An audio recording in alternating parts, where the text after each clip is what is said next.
নাম হলো হিংসা। তার নাম কি? হিংসা। এই জন্য আমরা আমাদের জীবনকে হিংসা মুক্ত করা আমাদের সকলের জন্য আবশ্যক।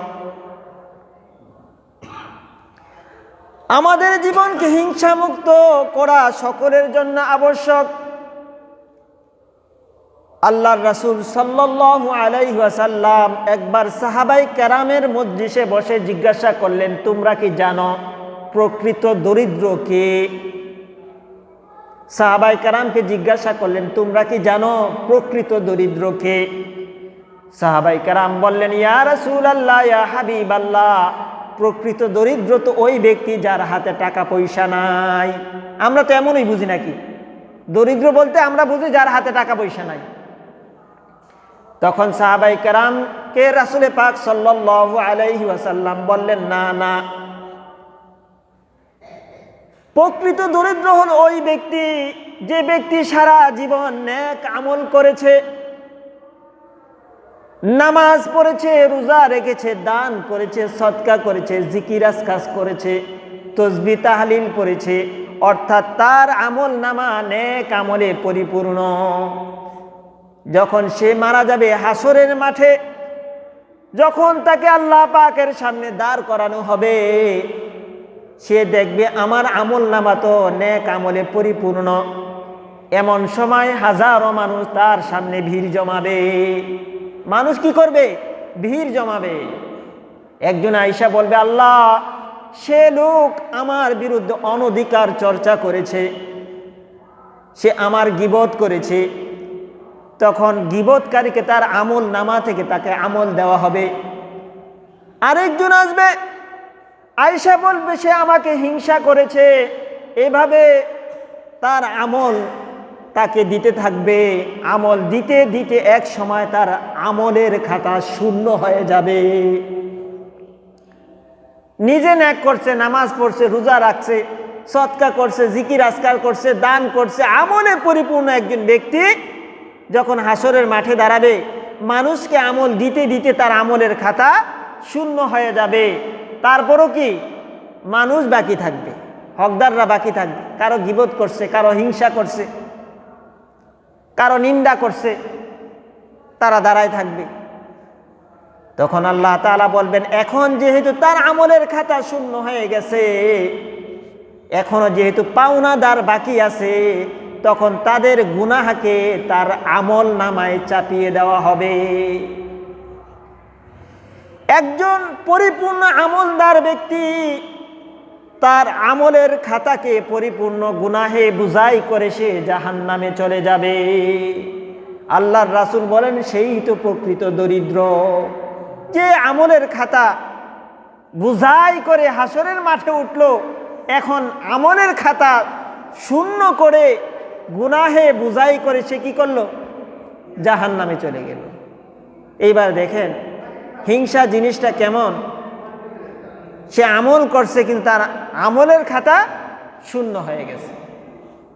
এই কারণে আল্লাহ তাআলার কাছে একটা পবিত্র জবানের কত দাম। আল্লাহর কাছে পবিত্র জবানের অনেক দাম, স্বচ্ছ একটা হৃদয়ের অনেক দাম। যে একটা পবিত্র জবান নিয়ে আল্লাহর কাছে যেতে পারবে, স্বচ্ছ একটা হৃদয় নিয়ে আল্লাহর কাছে যেতে পারবে, স্বচ্ছ হৃদয় পবিত্র জবানের এমন দাম, এমন দাম। হযরতে আমর ইবনুল আস রাদিয়াল্লাহু তাআলা আজমাইন ইরশাদ করেন, একবার আল্লাহর রাসূল সাল্লাল্লাহু আলাইহি ওয়াসাল্লাম বলেন, এখন এই দিক থেকে যেই ব্যক্তি মসজিদে প্রবেশ করবে সে জান্নাতি। আল্লাহর রাসূল বলতেছেন, এই দিক থেকে যেই লোক মসজিদে প্রবেশ করবে সে জান্নাতি। তার কিছুক্ষণের ভিতরে এক লোক অজু করে মসজিদের ভিতরে প্রবেশ করলো, এখনো যার অজু হাত থেকে অজুর পানি ঝরছে, মুখ থেকে অজুর পানি ঝরছে।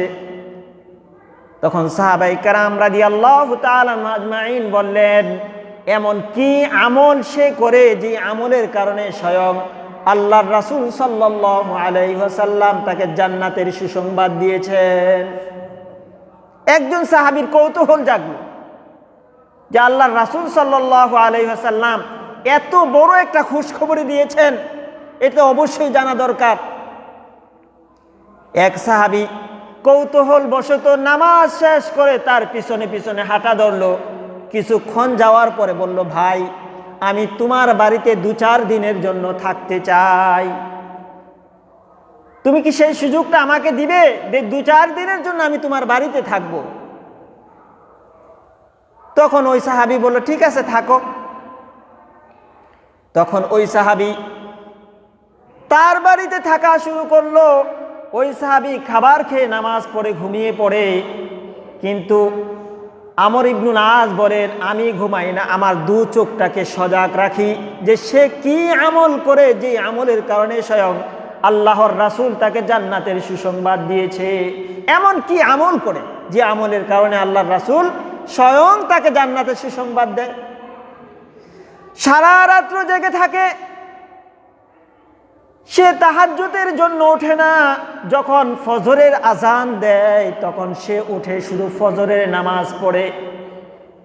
দিনের বেলায় সে সারাক্ষণ তাকে চোখে চোখে রাখে যে কোরআন শরীফ পড়ে কিনা, জিকির করে কিনা, তসবিহ তাহলিল করে কিনা, তাও দেখে না। শুধু জোহরের সময় হয় জোহরের নামাজ পড়ে, আসরের সময় হয় আসরের নামাজ পড়ে, মাগরিবের সময় হয় মাগরিবের নামাজ পড়ে। এমন কোনো বিশেষ নেক আমল সে করে না। তাহলে কি কারণে আল্লাহর রাসূল তাকে জান্নাতের সুসংবাদ দিল? একদিন গেল, 2 দিন গেল, 3 দিন গেল, এবং এভাবে 2-3 দিন পার হয়ে গেল। কৌতূহল বশত ওই সাহাবী জিজ্ঞাসাই করে ফেলল, ভাই আল্লাহর রাসূল তো তোমার সম্পর্কে জান্নাতের সুসংবাদ দিয়েছেন, আমি তোমার বাড়িতে 3 দিন 4 দিনের জন্য রইলাম, এমন বিশেষ কোনো আমল তো আমার নজরে পড়ে নাই। এমন কি আমল করো যে আমলের কারণে স্বয়ং আল্লাহর রাসূল তোমাকে জান্নাতের সুসংবাদ দিতে পারে? তখন ওই সাহাবী বলল, ভাই আমি তো এমন কোনো আমল করি না, তবে একটা জিনিস আমার হৃদয়ে পোষণ করি। সেই জিনিসটা হলো আমি কারো বিরুদ্ধে, কারো জন্য আমার হৃদয়ে হিংসা পোষণ করি না। কারো জন্য আমার হৃদয়ে হিংসা পোষণ করি না, সেটা হলো আত্মার ব্যাধি। সব গুনাহ দেখা যায়, কিন্তু হৃদয়ের যে ব্যাধি আছে, হৃদয়ের যে গুনাহ আছে সেটা দেখা যায় না। এটাও একটা গুনাহ। মানুষের ভালো দেখতে পারে না, মানুষের কল্যাণ দেখতে পারে না। একটা মানুষে 5 তলা বিল্ডিং দিছে, এমন কিছু হিংসুক আছে দেখা তার অন্তর জ্বলে, তার অন্তর জ্বলে, সে কামনা করে সে আমার মতো কি দরিদ্র হয়ে যায়। এমন অনেক মানুষ কামনা করে না? অনেক মানুষ কামনা করে না। এক মানুষ 50,000 টাকা বেতন পায়, আরেকজনে কি করে? হিংসা হৃদয়ে পোষণ করে, সে চিন্তা করে তার চাকরিটা শেষ হয়ে যাক। এটাও তো একটা হিংসা। অর্থাৎ মানুষের ভালো দেখতে পারে না, এই কথাও আল্লাহ তাআলা বলেছেন। আমি ইয়াহসুদুনান নাস আলা মা আতাহুমুল্লাহু মিন ফাদলি, তারা কি মানুষকে হিংসা করে যে বিষয়ে আল্লাহ তাআলা অনুগ্রহ করে নিজে দিয়েছেন। আল্লাহ তাআলা অনুগ্রহ করে মানুষকে যে বিষয়টা দান করেছেন, এই বিষয়ের উপর কি তারা হিংসা করে? এই কথাও আল্লাহ তাআলা বলে দিয়েছেন। এই কারণেই তো আল্লাহর পেয়ারা হাবিব হযরতে মুহাম্মদুর রাসূলুল্লাহ সাল্লাল্লাহু আলাইহি ওয়াসাল্লাম বলেন, তোমরা হিংসা থেকে বেঁচে থাকো। ইয়াকুম ওয়াল হাসাদা, তোমরা হিংসা থেকে বেঁচে থাকো। কেননা ফা ইন্নাল হাসাদা ইয়াকুলুল হাসানাত, হিংসা মানুষের নেক আমল সমূহকে শেষ করে দেয়। কামা তাকুলুন নারুল হাতাব, যেমনই ভাবে আগুন লাকড়ির অস্তিত্বকে শেষ করে দেয়। অর্থাৎ ধীরে ধীরে হিংসা তোমার নেক আমলকে পরিপূর্ণভাবে শেষ করে দিবে। তুমি হাসরের মাঠে যখন উঠবা তখন দেখবা তোমার আমল নামা কোনো নেক আমল নাই। তখন চিন্তা করবা, আমি তো 5 ওয়াক্ত নামাজ পড়ছি, আমার আমল গেল কই? আমি তো রোজা রাখছি, আমার রোজার নেক আমল গেল কই? আমি দান করছি, সদকা করছি, এগুলোর নেক আমল গেল কই? যখন আল্লাহ পাককে জিজ্ঞাসা করবা তখন আল্লাহ পাক বলে দিবেন, তুমি তো অমুকের ব্যাপারে হিংসা করছিলা, অমুকের ব্যাপারে গীবত গাইছিলা, অমুকের সমালোচনা করছিলা, অমুকের নিন্দা করছিলা, এই কারণে আমি তোমার নেক আমলকে ধীরে ধীরে শেষ করে দিয়েছি। এই কারণে আমি তোমার নেক আমলকে শেষ করে দিয়েছি। এরপরও যাদের আমল নামার ভিতরে নেক আমল থাকবে, তখন হকদাররা পাওনাদাররা কাছে এসে দাঁড়াইবে। এই দুনিয়ার মতো দুনিয়াতে থাকলে তো আমরা টাকা পয়সার মাধ্যমে লেনদেন শেষ করতে পারি। 5,000 টাকা দিয়ে দিলাম, 10,000 টাকা দিয়ে দিলাম, লেনদেন শেষ। কিন্তু হাসরের মাঠে পাওনা পরিশোধ করতে হবে নেক আমলের মাধ্যমে। নেক আমলের মাধ্যমে পাওনা পরিশোধ করতে হবে। আপনি কয়জন পাওনাদারকে পাওনা পরিশোধ করবেন? দিতে দিতে দিতে দিতে আপনার নেক আমলই থাকলো না। এই কারণেই আল্লাহ তাআলা 3টা জগৎ সৃষ্টি করছেন। একটা জগতের ভিতরে সুখ আর সুখ, সেখানে দুঃখের কোনো বালাই নাই। আরেক জগতের ভিতরে দুঃখ আর দুঃখ, যেখানে শান্তির কোনো বালাই নাই। আরেকটা জগৎ তৈরি করছেন যেখানে সুখও আছে দুঃখও আছে, সুখও আছে দুঃখ আছে। যেটার ভিতরে সুখ আর সুখ সেটার নাম কি? জান্নাত। সেটার নাম কি? জান্নাত। আর যেটার ভিতরে দুঃখ আর দুঃখ, যেখানে শান্তির লেশ মাত্র না, সেটা হলো জাহান্নাম। যেখানে সুখও আছে দুঃখ আছে, এটার নাম হলো দুনিয়া। এটার নাম কি? দুনিয়া। 3টা জগৎ আল্লাহ তাআলা তৈরি করছেন। এখানে মানুষ সুখ থাকতে পারে, দুঃখ থাকতে পারে। এমন মানুষ বলতে পারবে না যে আমি সুখই পাইছি, দুঃখ নাই আমার জীবনে। আবার এমন মানুষ এই কথাটা বলতে পারবো না আমি দুঃখই পাইছি, আমার জীবনে কোনো শান্তি নাই। এই কারণে আসলে হিংসা এমন একটা ব্যাধি যেটা চোখে দেখা যায় না। আমরা হিংসা থেকে মুক্ত থাকার চেষ্টা করব ইনশাআল্লাহ।